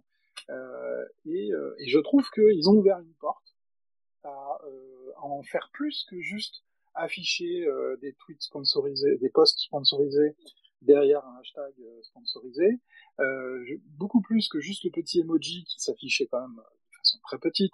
Voilà, ils ouvrent une porte. Derrière cette animation, bah, ça pourrait être, je sais pas, autre chose, un petit jeu, une vidéo plein écran. Voilà, je pense qu'ils sont au début. Tu veux dire que quand tu cliques sur le hashtag, tu n'auras pas forcément le résultat en fait d'une automatique en fait d'une recherche qui est liée en fait au hashtag, mais tu peux avoir une animation type un jeu, une vidéo promotionnelle, des choses comme ça. Aujourd'hui, tu as bien la page de recherche et tu as une animation. Voilà. Et puis très souvent, tu atterris aussi sur le tweet sponsorisé avec la vidéo. Donc tu l'as aujourd'hui, hein, jusqu'à minuit, c'est Adidas. Donc, tu as une très belle vidéo et si tu cliques dessus, tu as ta vidéo sponsorisée beaucoup plus longue qui raconte voilà le New Rugby par Adidas. Mais peut-être que demain, donc voilà, ce sera juste et tout le monde peut se l'approprier et le like est changé. Donc le like reprend aussi une petite animation sur l'emoji, avec l'emoji. Tu cliques. Ouais, j'avais vu quand on cliquait sur le j'aime avec le j'aime, enfin le cœur se transformait en X. Voilà. Et pour preuve que l'équipe France est active, c'est que la première mondiale, c'est Louis Vuitton. Et il l'avait utilisé un petit peu avant que ce soit déployé. Donc il y a une dynamique. Et pour les annonceurs, et ça c'est très important, il faut toujours créer des nouveaux produits pour étonner, pour capter l'attention des internautes, des utilisateurs, par les marques. Donc ça c'est très très bien. Et puis là, c'est un domaine qu'on connaît tous les deux, hein, c'est la partie jobs. Donc les entreprises ont un abonnement qui s'appelle X Business ou X Premium Business, je sais pas, mais qui coûte plus cher hein, que l'abonnement à 8 dollars par mois. Disons-le qu'on n'arrive pas avec quand les éléments de langage ne sont pas encore là. On doit s'habituer à dire X et puis Twitter et puis il faut tout changer. Là, c'est pas facile. Ouais, vas-y. Donc ils ont un abonnement qui coûte plus cher et qui permettait peu de choses. Réinvestir le montant de l'abonnement en publicité. Donc ça, c'était les tweets sponsorisés qu'on connaît tous. Mais là maintenant, ils vont pouvoir publier leurs jobs, les offres d'emploi qu'ils ont. Et pour ça, ils ont racheté et intégré assez vite, hein, puisque je crois que c'est avril ou mai, ils ont racheté une petite start-up qui proposait voilà tout un back office et des fonctionnalités liées à Twitter. Ils l'ont intégré nativement et les premières entreprises aux États-Unis commencent à l'utiliser, notamment X et Tesla. Si vous allez alors avec un VPN, hein, parce que je pense que moi j'ai pas réussi à voir les offres d'emploi, mais je les ai vues par des vidéos. Mais vous allez sur le profil d'une entreprise qui est avec une coche dorée, donc comme X ou Tesla, où j'ai vu aussi Coinbase. Donc voilà, beaucoup d'entreprises de la tech, Twitter étant, X étant plutôt utilisé par les entreprises de la tech. Je pense que c'est bien que tu donnes le X parce que là, pour le coup, on voit, il y a, quand vous allez sur le compte Twitter de X, vous allez voir qu'il y a un onglet qui s'appelle affilié. Ah non, ça c'est pas les jobs. Et vous allez voir, ouais, voilà. Mais par contre, on ne voit pas les jobs. On voit affilié, mais on ne voit pas les jobs encore. On voit pas encore les jobs. J'avais une vidéo qu'avait filmé. Alors peut-être Tesla, mais voilà, je pense un exemple. Je pense qu'en fait elles sont géoloquées, c'est-à-dire que ce sont des jobs avec un process, parce que parce qu'en Europe il y a RGPD. Si on envoie son CV, c'est RGPD tout ça. Donc non, mais ce que tu veux dire, c'est que on aurait le profil et avant de voir par exemple les postes, on aurait un petit, on va dire un petit paraphe où il y aurait les offres d'emploi, c'est ça? On voit des blocs avec vraiment le job, et puis je veux candidater. Donc ça je trouve super étonnant, parce que après les postes longs, c'est encore une autre fonctionnalité qu'ils vont gratter côté LinkedIn. Et je crois que alors, en plus il n'y a pas de coût, puisque c'est intégré à X Premium, et c'est un process beaucoup plus simple.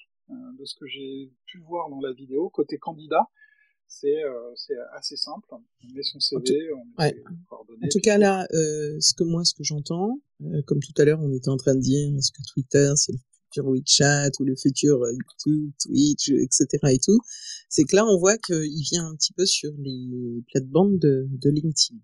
Hein, on commence à les additionner, hein, entre YouTube, Twitch, LinkedIn, voilà, ça gratte.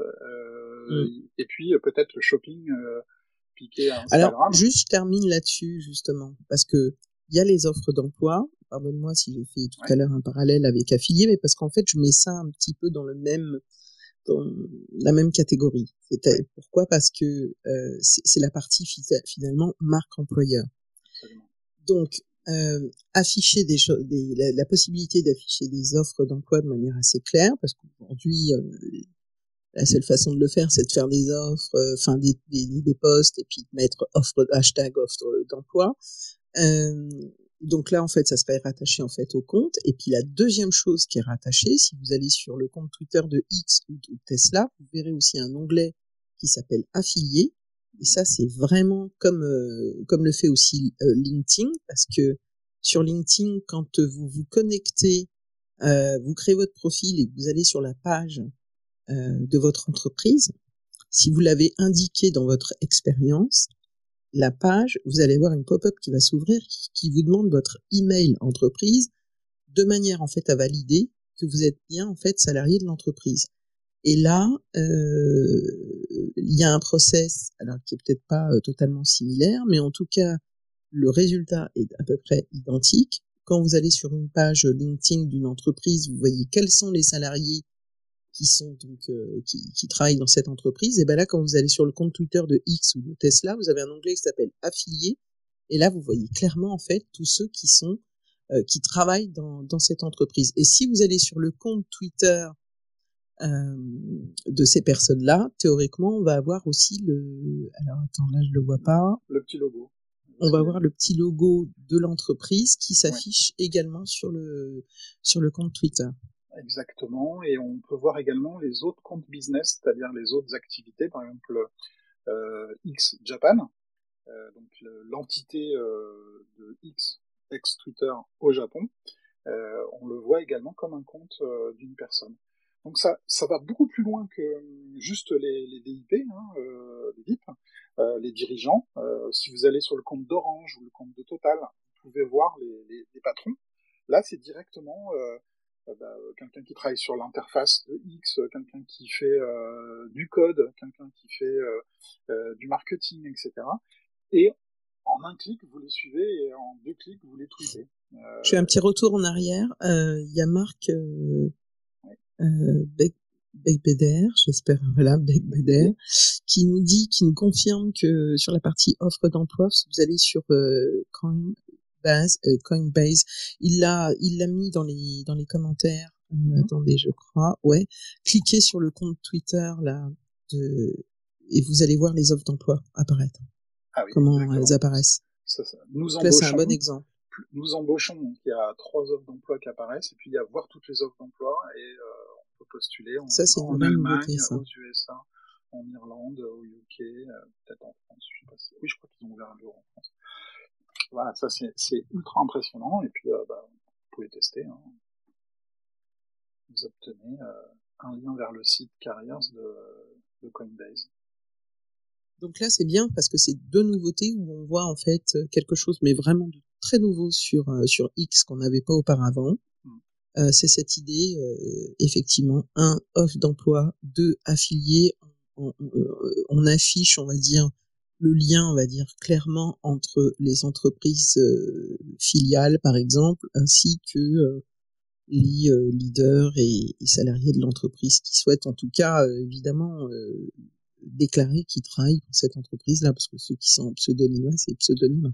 Alors, c'est beaucoup plus que juste déclarer. Là, l'entreprise paye leur compte X Premium.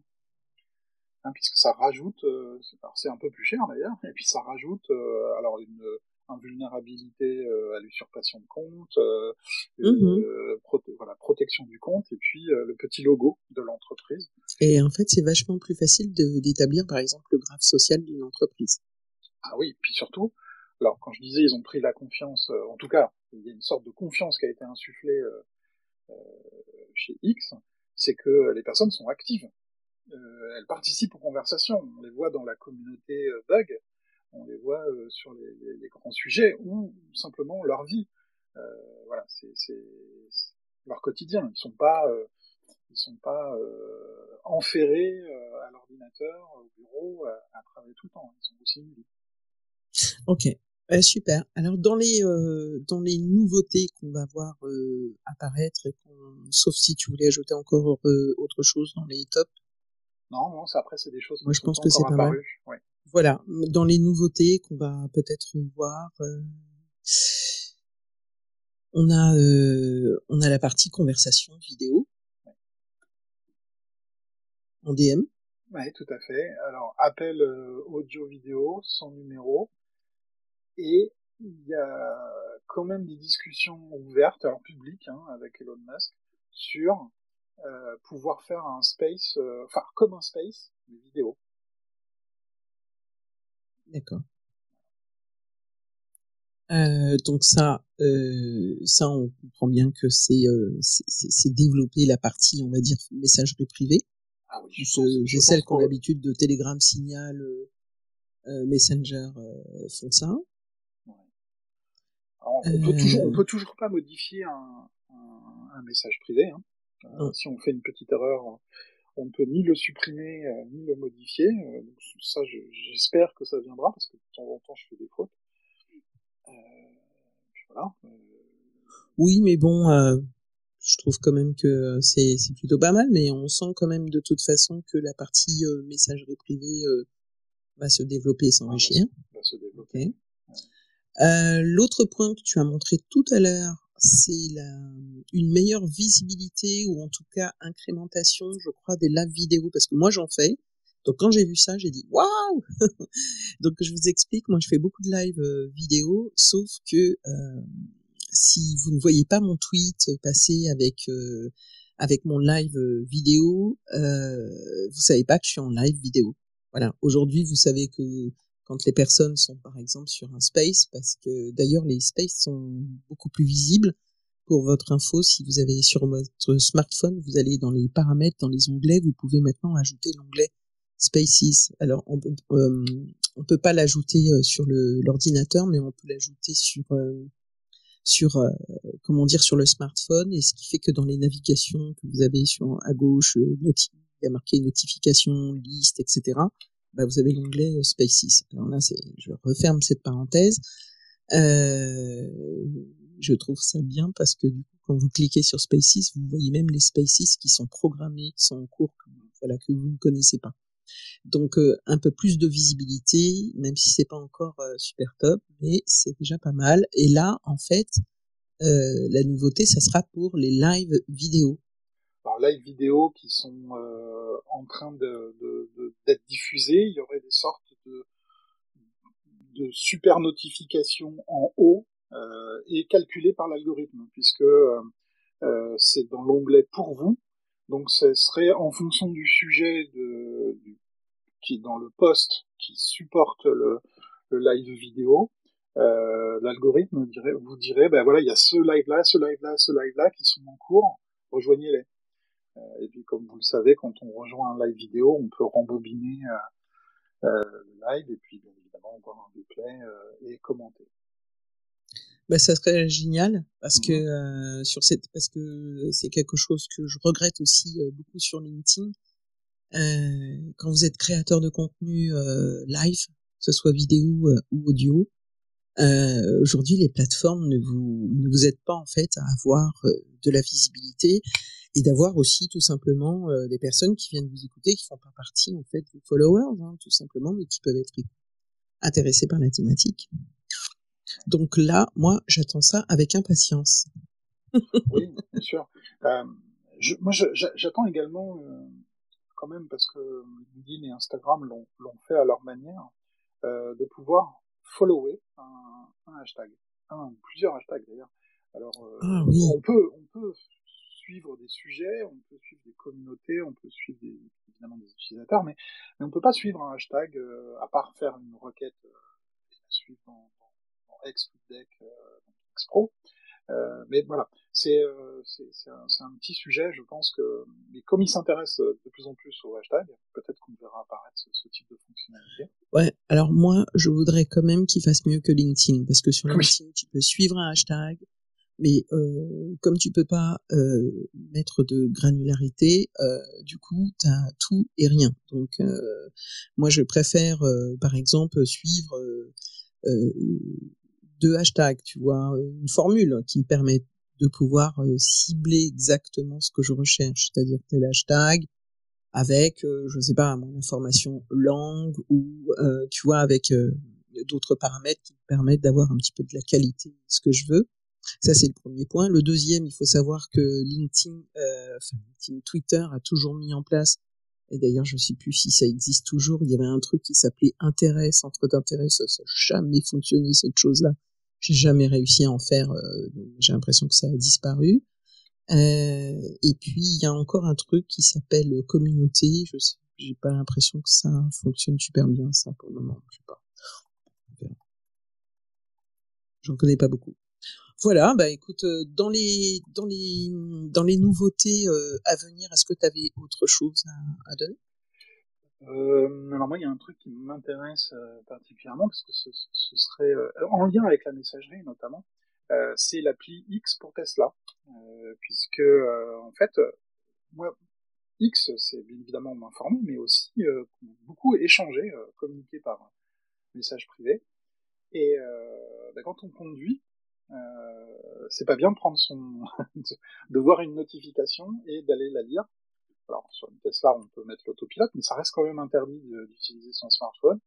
Et dans les systèmes Apple, CarPlay, etc., il n'y a pas. On peut pas lire des messages WhatsApp, on peut pas lire Messenger. Donc Elon Musk a répondu que c'était dans les cartons, qu'on pourrait consulter ce qui se passe sur X depuis une Tesla à terme. Avec probablement une lecture vocale. Ah ben, oui, comme sur les messages, C'est ça. il y a une lecture vocale et la possibilité d'écrire. Voilà, ça c'est natif dans les Tesla depuis longtemps. Très probablement qu'on pourra répondre à un message privé, ce que ne permet pas Siri par exemple. Hein. On ne peut pas répondre ou lire un message privé. On ne peut pas dire dis Siri, lis-moi mon dernier message arrivé sur X. Non, mais par contre, il te le demande.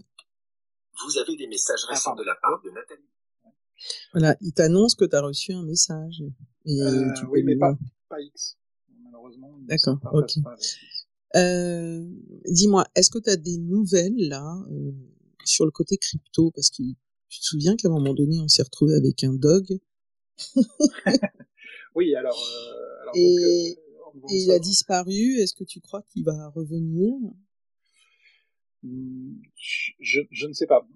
Alors, il y a des informations qui sortent de la biographie de Isaacson qui sort la semaine prochaine, qui est sur le sujet, où il aurait participé au développement de cette crypto.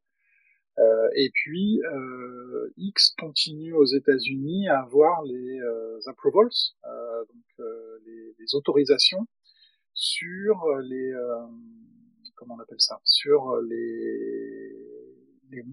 alors ça pourrait être l'équivalent, c'est les licences de prestataires de paiement en Europe, les Money Transmitter License for Payments.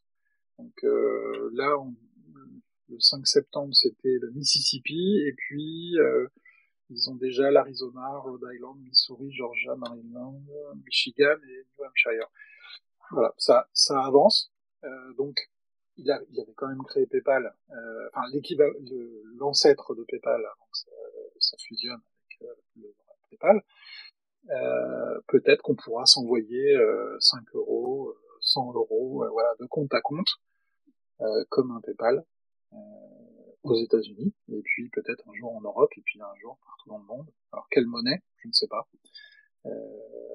Quel change? Je ne sais pas. Quel frais? Je ne sais pas. Et encore moins, est-ce que ça passera avec Apple et Google dans les applis mobiles, ou est-ce que ce sera que par le web? Je n'en sais rien. Mais en tout cas, ils avancent. Ok. En tout cas, je te remercie beaucoup parce qu'on a échangé pendant 1h30. Je ne sais pas si Sabrina, Octave, Marc, Pink, Maxime, Chori, K, vous avez, j'espère, dites-nous au moins si vous avez apprécié, si vous avez appris des choses ou pas, et si vous avez une question, vous souhaitez intervenir, c'est le moment, parce qu'on va pas tarder à fermer ce X-Space spécial sur X. Oui. Voilà, j'espère que on a pu. Dans tous les cas, vous avez pu voir, constater en tout cas que cet été, il y a quand même beaucoup de choses. Alors, on n'a pas évidemment parmi les choses que nous avons évoquées, mais des choses qui étaient un petit peu lancées avant l'été, mais voilà, on a vu aussi des réactions et des mises en place durant cet été. Et je pense que voilà, si Jean-Marc est d'accord, on refera un X-Space. Alors, on va pas le faire la semaine prochaine, mais d'ici peu de temps, peut-être que le mois prochain ou dans 2 mois, parce que à l'allure où ça va, il y a quand même beaucoup de choses à dire sur l'évolution de X. Et surtout octobre, ça fera 1 an. Moi, ce que j'ai noté, c'est que les politiques sont globalement restés. je crois pas qu'il y ait de compte de politique qui ait abandonné euh, la plateforme. Et puis les journalistes, eux, ils sont passés à X. C'est-à-dire que dans les articles, on voit tel ministre a communiqué sur X, a déclaré sur X, a répondu sur X, etc. Ça, c'est directement dans les articles, voir les citations et le mode de communication de politique en France, en tout cas, est complètement passé à X et resté. Et c'est une part importante de l'information, surtout avec les échéances qui arrivent. Ouais. Alors, je voulais te dire, avant que passer la parole à Octave, juste pour finir par rapport à ce qu'on disait, je viens d'avoir une réponse de Chorika qui dit que les communities, c'est l'équivalent des FB Group. Alors ça, je ne sais pas. Je connais pas. Moi non plus, moi je connais pas les FB Group. Et pour le crypto, il dit que c'est Coinbase.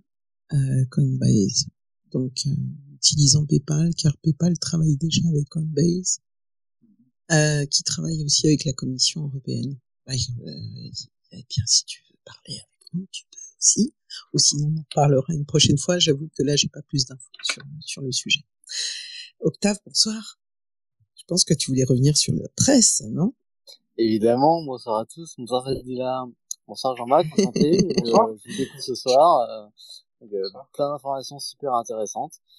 On va pas être très d'accord sur de la presse, mais en tout cas, belle rencontre. Je vous suis, donc ce que je voulais dire simplement et en substance, c'est que là, on parle un petit peu de beaucoup de tech, de médias, sans parler de presse véritablement, mais beaucoup de choses un petit peu à redire, à défendre. Mais en tout cas, c'est une très belle rencontre. Je suis très heureux de vous écouter ce soir. Plein d'informations très bonnes. Donc, merci Fadila encore une fois. Tu sais, Octave, moi je suis beaucoup Jean-Marc parce que je sais je t'ai dit, voilà, il suit beaucoup l'activité d'une manière générale d'Elon Musk. Et tu vois, par exemple, là, tout à l'heure, il était en capacité de faire le lien entre ce qui va se passer sur X et sur Tesla en même temps. Voilà, tu vois. Donc, ça... Non, mais par contre, sur la presse, effectivement, moi, j'ai vu que X est attaqué, il y a des plaintes sur la notion d'ayant droit de la part de la presse française. Parce que presse française, excuse-moi Jean-Marc, presse française, oui. Presse canadienne aussi, hein. Aussi les droits voisins par exemple, donc mais bon, ça à la limite c'est un petit peu annexe. Ce qui est un petit peu difficile quand on est presseux, c'est que les gens ont une mauvaise idée de la presse en général. Mais bon, en tout cas c'était super intéressant et j'ai pas grand chose à dire par rapport à ça. Mais moi, par exemple, je suis très plateforme Apple et je suis très frustré qu'on n'ait pas l'équivalent d'Apple News, qui est, je crois, que aux États-Unis, peut-être au UK, je ne sais pas. Et il y a très probablement quelque chose à débloquer pour que ce soit pas juste des articles gratuits qu'on puisse consulter sur son iPhone dans la partie Apple News en France et qu'on aille un cran plus loin. Dans la bonne, moi je sais pas, je paye 30 € tous les mois à iCloud et j'ai que du contenu Apple TV. J'ai pas d'Apple News France par exemple, et je serais preneur pour que une partie de mes dépenses envers Apple aille vers la presse française pour que j'ai accès à du contenu. Normalement, je devrais me créer un compte sur un site, prendre un abonnement ou payer un article. Voilà, et la même chose avec X en fait. Je serais tout à fait prêt à m'abonner à un compte qui me diffuse une information. Je prends par exemple les Échos, que je lis pas mal. Je serais prêt à payer un article qui m'intéresse, à en lire 30%, mais direct, pas en sortant et en ayant 40 pop-up. Alors, il y a deux questions par rapport à ça, Jean-Marc, à mon sens. C'est-à-dire que on l'a vu cet été par rapport aux droits voisins et au Canada par rapport au hiatus qu'il peut y avoir avec Meta, en sens où quand quand la presse canadienne a porté plainte contre Meta pour diffuser de la presse gratuitement, ils ont arrêté de le faire et que du coup ça a pu engendrer des morts en Canada par rapport aux incendies cet été. Et puis deuxième chose, si on parle de droit français et de questions européennes, il y a aussi un statut à prendre et à entendre. C'est-à-dire que au bout d'un moment, tous les GAFAM qui peuvent proposer aujourd'hui de la presse, et on en parlait il y a pas longtemps par rapport aux nouveaux médias numériques qui relaient la presse sans citer non seulement les sources et les journaleux qui bossent et qui posent des papiers. C'est-à-dire qu'au bout d'un moment, quand même se poser une question globale de quelle est la presse aujourd'hui et est-ce que on peut est-ce que c'est un droit d'information à la presse? Alors là je me lève un petit peu du sujet, mais ouais, mais Octave, c'est un petit peu ce qu'on a dit tout à l'heure. Je pense que c'est du côté de la presse qu'aujourd'hui le changement doit avoir lieu. Pardon? Si tu veux, c'est pas X qui doit changer, modifier en fait son mode de fonctionnement par rapport à la presse, mais l'inverse. On prend, à mon sens, on peut prendre le problème dans les deux sens. Moi, j'ai aucun parti pris dans les deux sens, même si je suis presseux, j'ai aucun parti pris. Ce que je veux dire, c'est que est-ce que le droit à l'information est une liberté fondamentale, ou est-ce que le droit à l'information est payante parce que les gens qui écrivent des articles font des articles qui sont tantôt moi, à mon avis, la réponse, elle est pas uniquement là. Elle est aussi les utilisateurs, de la manière dont ils consomment la presse aujourd'hui. Tu peux pas le nier. Le fait que, tu vois, moi, par exemple, je suis abonné à Caféine aujourd'hui. Pourquoi? Parce que j'ai pas envie d'acheter plusieurs presses et que je préfère payer un abonnement, une forme de Netflix de la presse pour lire ce que j'ai envie de lire quand j'ai envie de le lire, plutôt que de payer XX abonnements. Et justement, Fadila, pas si très intéressante de France Inter aujourd'hui, sur une américaine, je l'ai posté pour tout le monde pour l'avoir en référence. J'ai oublié son prénom, une influenceuse, désolé, mais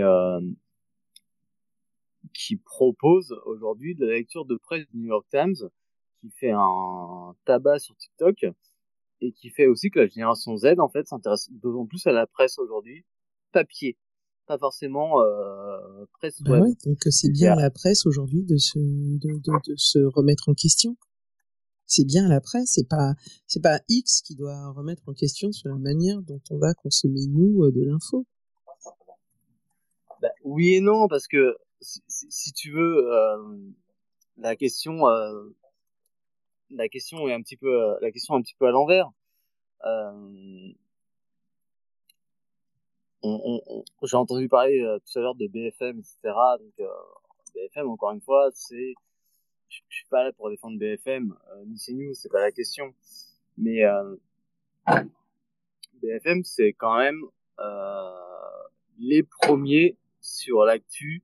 Oui, mais nous, on n'était pas... Attends, Octave, on va repositionner le débat, parce que nous, on parlait de X, d'accord? Et qu'on te disait aujourd'hui, sur les plateformes, le problème que la manière dont les médias, d'accord, on parlait pas de la qualité du travail qu'ils faisaient, leur positionnement. On te disait de la manière dont ils diffusent. C'est une méconnaissance, ou soit une méconnaissance, soit une négligence par rapport au mode de fonctionnement sur les plateformes, et que ça sert à rien d'automatiser la publication sans modification, sans intervention humaine, une automatisation des publications telles qu'elles sont sur les sites et de le faire 4-5 fois dans la journée. Oui, parce que Et ça, c'est ça qu'on te disait tout à l'heure. Oui, bien sûr, j'entends. Voilà.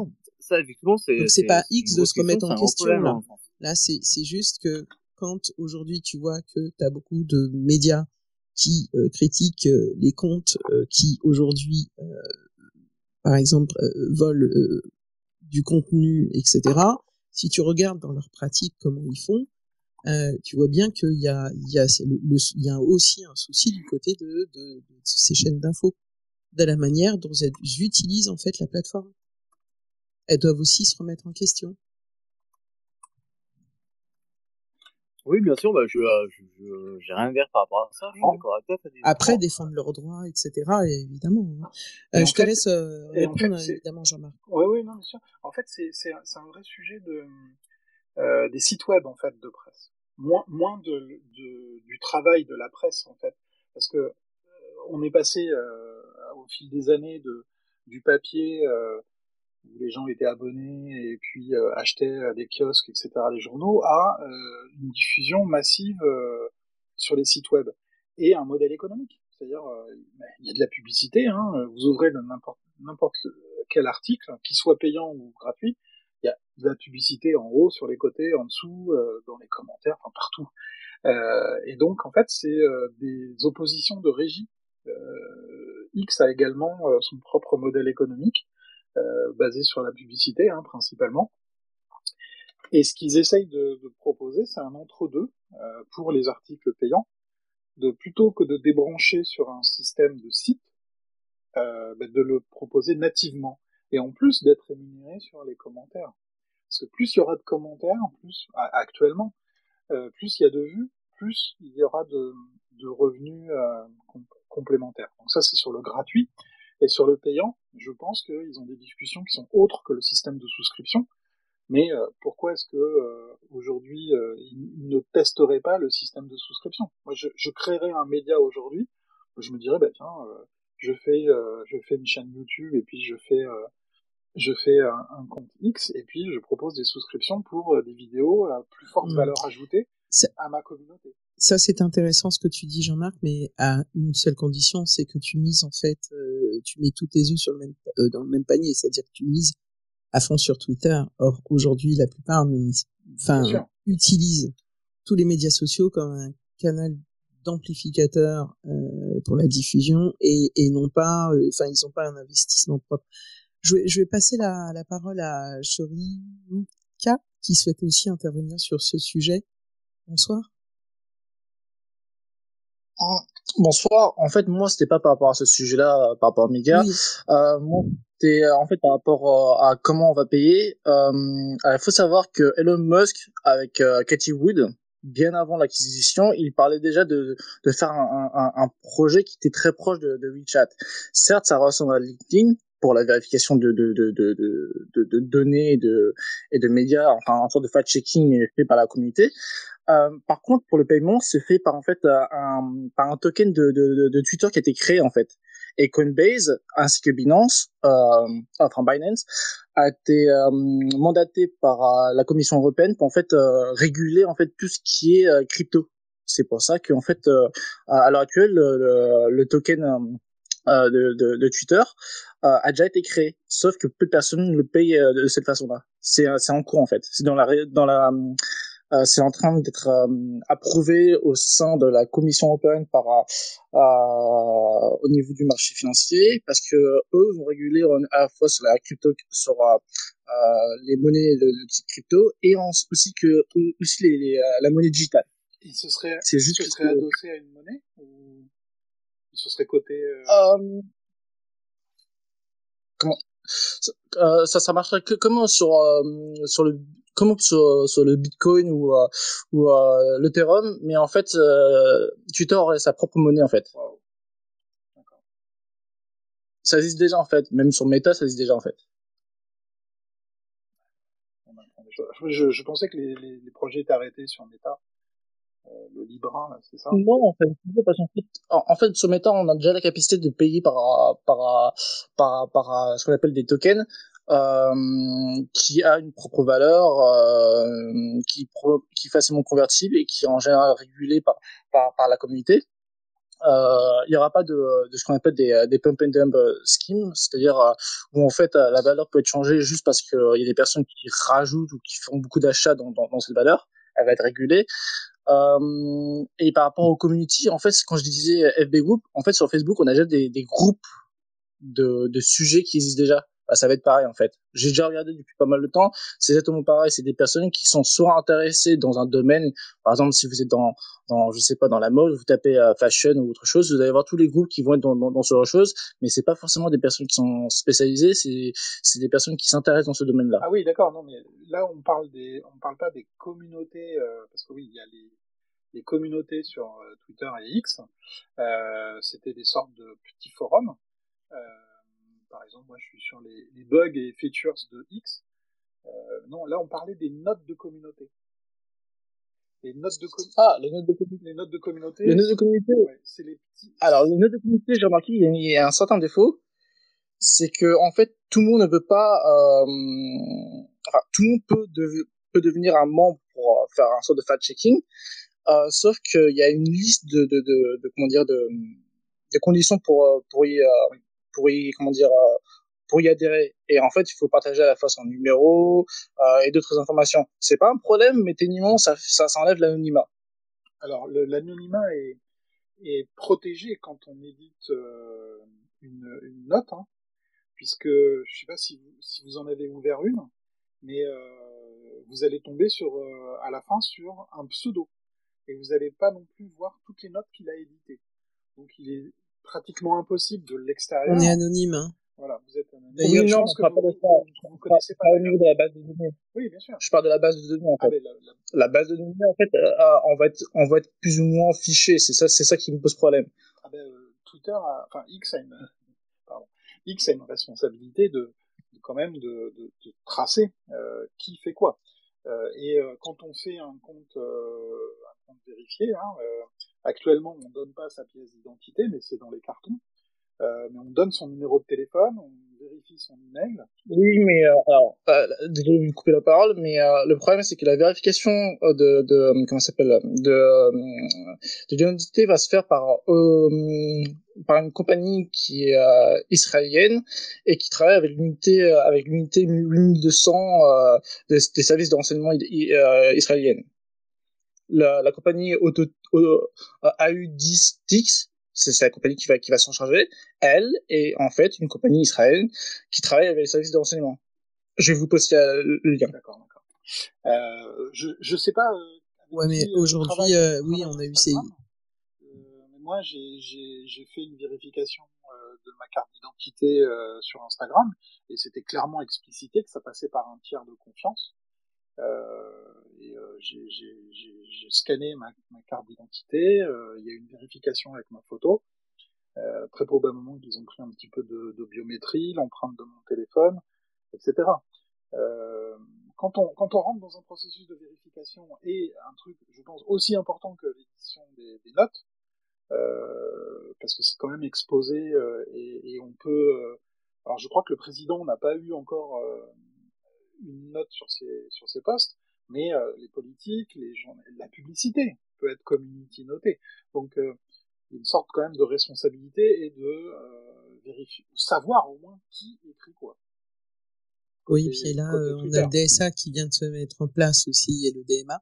Je pense que on en reparlera une prochaine fois de cette partie-là parce que pour le moment, on n'a pas toutes les infos.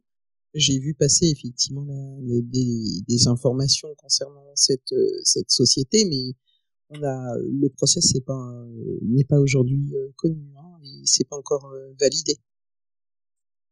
Et tu parles surtout de la biométrie. Oui. Par contre, j'ai une breaking news.